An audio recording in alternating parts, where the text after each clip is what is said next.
देखिए, पिछले 3-4 दिनों से लगातार उत्तर पश्चिमी राजस्थान में सीवियर हीट वेव और वार्म नाइट कंडीशन बनी हुई है। पश्चिमी राजस्थान के गंगानगर, हनुमानगढ़ और आसपास के जिलों में अगले 2 दिनों में और अधिकतम तापमान में 1 से 2 डिग्री सेल्सियस की बढ़ोतरी होने की संभावना है। यानी 12 और 13 जून को गंगानगर और आसपास में अधिकतम तापमान 48 डिग्री सेल्सियस को भी क्रॉस करने की संभावना है। इसके अलावा ज़्यादातर इलाकों में अधिकतम तापमान 45 से 47 डिग्री सेल्सियस यानी हीट वेव और कहीं कहीं वार्म नाइट कंडीशन राज्य में बनी हुई है।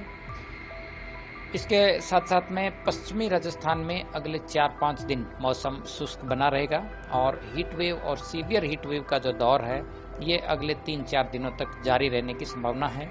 वहीं पूर्वी राजस्थान में भी हीट वेव और वार्म नाइट कंडीशन की जो परिस्थितियां हैं ये अगले 3 दिनों तक जारी रहेगी।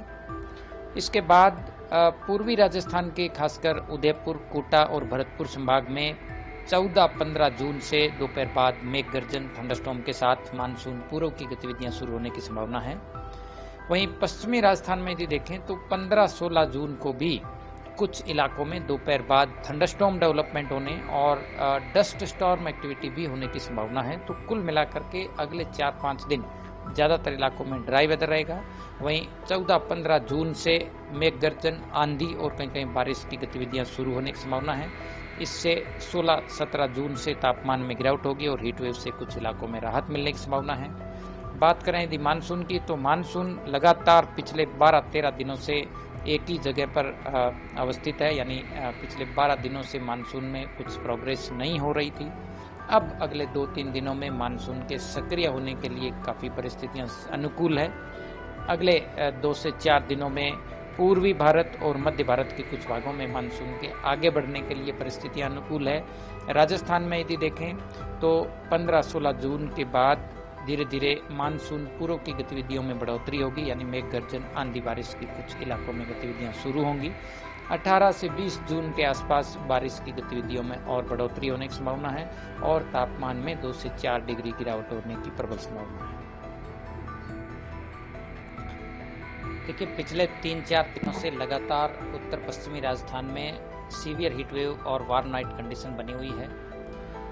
पश्चिमी राजस्थान के गंगानगर, हनुमानगढ़ और आसपास के जिलों में अगले 2 दिनों में और अधिकतम तापमान में 1 से 2 डिग्री सेल्सियस की बढ़ोतरी होने की संभावना है।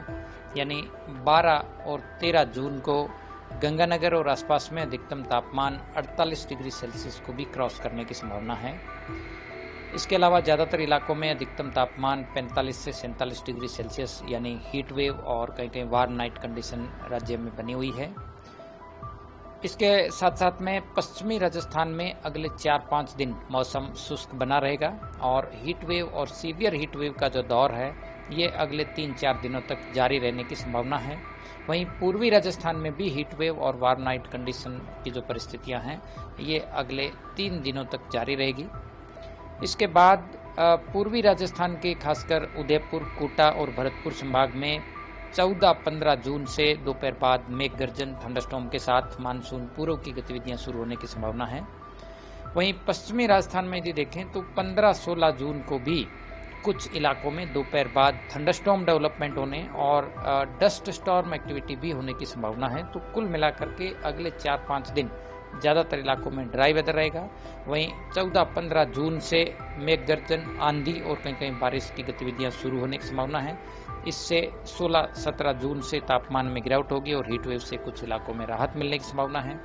बात करें यदि मानसून की, तो मानसून लगातार पिछले 12-13 दिनों से एक ही जगह पर अवस्थित है। यानी पिछले 12 दिनों से मानसून में कुछ प्रोग्रेस नहीं हो रही थी।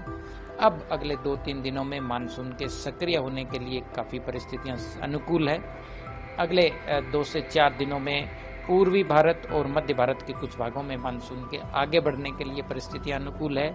राजस्थान में यदि देखें तो 15-16 जून के बाद धीरे धीरे मानसून पूर्व की गतिविधियों में बढ़ोतरी होगी। यानी मेघ गर्जन, आंधी बारिश की कुछ इलाकों में गतिविधियां शुरू होंगी। 18 से 20 जून के आसपास बारिश की गतिविधियों में और बढ़ोतरी होने की संभावना है और तापमान में 2 से 4 डिग्री गिरावट होने की प्रबल संभावना है। अगर आप ये वीडियो YouTube पर देख रहे हैं तो हमारे चैनल को सब्सक्राइब करें और बेल आइकन को दबाना ना भूलें। अगर आप Facebook पर ये वीडियो देख रहे हैं तो हमारे पेज को लाइक करें।